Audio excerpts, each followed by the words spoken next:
Hello everyone, welcome to From the Star Wars Home Video Library. I'm your host Nathan B. Butler. We continue this time taking a look at the oddball releases from Star Wars The Clone Wars on DVD. Now, you may be thinking, boy, this stuff's been odd to begin with, right? Because before we got a complete Season 1 on Blu-ray and DVD, we did get A Galaxy Divided and Clone Commandos, where they took just 4 episodes each, lumped them together onto a DVD, and released it outside of a season set in kind of that unfortunate presentation of being letterboxed for 16:9 televisions rather than being actual enhanced or anamorphic widescreen so they'd work right on widescreen televisions. That kind of was weird in and of itself. And then we saw that after they released Season 1 on Blu-ray and DVD, they also put out 3 more releases as Walmart-exclusive toy packs. And these toy packs had 2 figures each, plus a special little DVD that had 1 episode of Season 1 on it. One of the Malevolence episodes on each one, but again, kind of that screwed-up letterboxed format, unfortunately, despite having been released after the season set was released.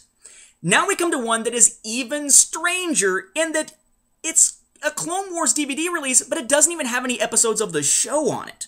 Really, really bizarre. For these, though, we have to jump retailers. The Malevolence Arc toy packs with the 2 figures and 1 DVD each were Walmart exclusives. What we have here is a single DVD and 4 action figure set, actually a pair of them, released exclusively through Target. Target, as they call it, if you want to be fancy. And in this case, the weirdness just compounds. Here's what you got. Okay, you've got a set of action figures about yay big, a nice long boxed set. Again, I wanted it for the DVD, got the DVD, sold the figures off to a buddy of mine. Okay, but it's a big long box set and includes action figures for, in the first case, Shahan Alama, Robonino, and a couple of commando droids. So you can pretty much bet where that comes from. You're right. It's a package labeled as Hostage Crisis, because they're characters out of the season finale of Season 1 of the Clone Wars television series. They also released one labeled as The Hidden Enemy, right? That flashback episode, if you want to call it that actually takes place before the Clone Wars film, but that aired during Season 1 of the Clone Wars. And that little toy pack, about the same size, includes clone troopers Rex, Slick, Chopper, and Gus, again, labeled as The Hidden Enemy. Now, each of these sets included the exact same disc. They were in the process, because this is 2010, of airing Season 2 of the Clone Wars, which they were touting as Rise of the Bounty Hunters. So not a shock there'd be some tie-in to the Bounty Hunters, but boy do we get a weird release tying into them. What we get in both sets, in identical sleeves, identical discs and disc art and everything, so you could buy one of these and get the disc and not have to buy the other one, is this.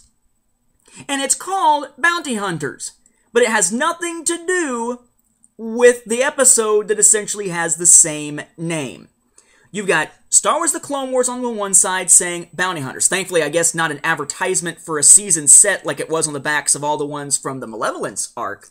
Then it's got Bounty Hunters on the front. It's got your characters there, both good and bad, because we got Suki there over off to the side too.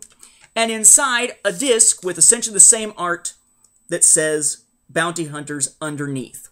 But if it's not the episode called Bounty Hunters, and it's not Hostage Crisis, and it's not The Hidden Enemy, which would have made sense because that's what the packs were called and where the figures were coming from, then just what on earth is on this disc? Again, it's a little weird. Okay, first of all, just like those ones for the Malevolence arc, there is no menu system on this disc whatsoever. You stick it in, it plays, it's just the one big long video track, essentially. It doesn't have any episodes, as I mentioned. Instead, rather than any trailers or anything like that, and then an episode, we get no trailers whatsoever, and a special little feature called Star Wars Greatest Bounty Hunters. It's basically an 8-minute clip show, as we sometimes call it in television, a thing that kind of has an overview, but for the most part, it's just clips of previously existing materials and such. It's an overview 8-minute clip show that features clips in action of different bounty hunters with quick little profile screens for each of them. It includes Jango Fett, Boba Fett, Zam Wesell, Bosk, Zuckuss, Forlam, IG-88, Greedo, Cad Bane, Aurra Sing, Robonino, and Captain Hondo Ohnaka.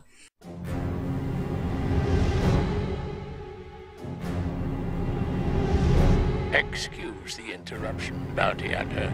I have need of your services. I'm listening. Bounty hunters. We don't need that scum. Yes, sir.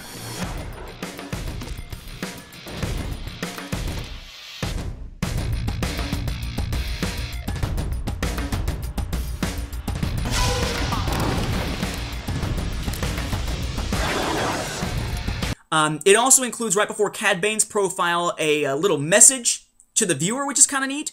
Greetings, kind audience. I do hate to interrupt. I want to remind Jedi boy that we bounty hunters take exception. We bow to no law. Either you give or you take, and we tend to take. And after the profiles end, you get a Republic Alert System special alert where basically Rex tells the viewer about 6 wanted bounty hunters who are on the loose.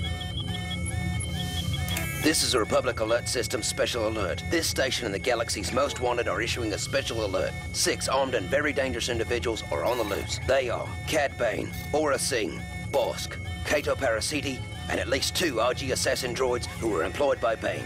If you encounter them, contact the Jedi Order immediately. Stay tuned to this station for more information as it develops. This has been a Republic Alert System special alert. It is really, really strange. I mean, it's kind of cool that it's an original production, even if it's a clip show, because most of the time they just take an episode from another release or something and just slap it in here. But it is kind of weird that it's not episodes at all, and the tie between this and the Hostage Crisis pack kind of makes sense, because that at least was Cad Bane and some of his hunters, and some of the figures were, but this makes no sense to include in something from the Hidden Enemy. There's no Cad Bane, there's no bounty hunters in that, and the figures are all clones. That makes no sense whatsoever. But I guess it was just so that Target could have 2 exclusives out there for figures, and they wanted something to draw more people into buying it, so hey, why not just package this weird little DVD in with both? Now, it's a good news, bad news thing as far as aspect ratio goes. The bad news is, this is also 16:9 letterboxed, or 16:9 in general, so it's not enhanced for widescreen televisions. If you play it on a widescreen television, you get the black blobs, or black spaces, on left and right, because the picture is just a 16:9 thing meant to fit in the center. Regular TV, it'll show up as normal. Remember, this is a DVD, so a lot of people are still watching DVDs on standard definition television, so I guess it kind of makes sense.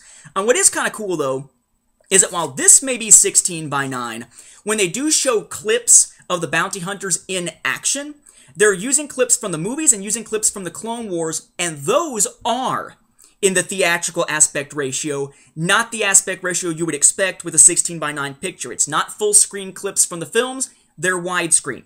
It's not pictures in the aspect ratio from, say, A Galaxy Divided or from the Cartoon Network airings or the iTunes versions of the Clone Wars episodes. It's the aspect ratio you'll find on the season sets. So in that sense, that is kind of cool. It's nice that they did that, but when the whole thing is stuck in a 16:9 format anyway, it's still not all that great. It's still not a great presentation. But if you're looking for weirdness when it comes to home video releases of the Clone Wars, the modern Clone Wars as opposed to the Genndy Tartakovsky series, this is about as weird as it gets. It's very much like that bonus lightsaber action DVD as the weird one back when we looked at the Clone Wars micro series from Tartakovsky. So it's out there. If you are looking for full episodes, though, and you go hunting for those old toys to get the bound-in DVDs, this is not an episode of the show. It's original, it's kind of goofy, it's basically a clip show, it's very short, only 8 minutes. But if you want it, that is the way to get it. Just don't expect there to be an episode or you will be sadly disappointed. And this doesn't even end the tie-ins that we have from the toy packs. We still have another run of those to come. With that, though, we'll wrap up this episode. Thank you for watching, and may the Force be with the home video viewers.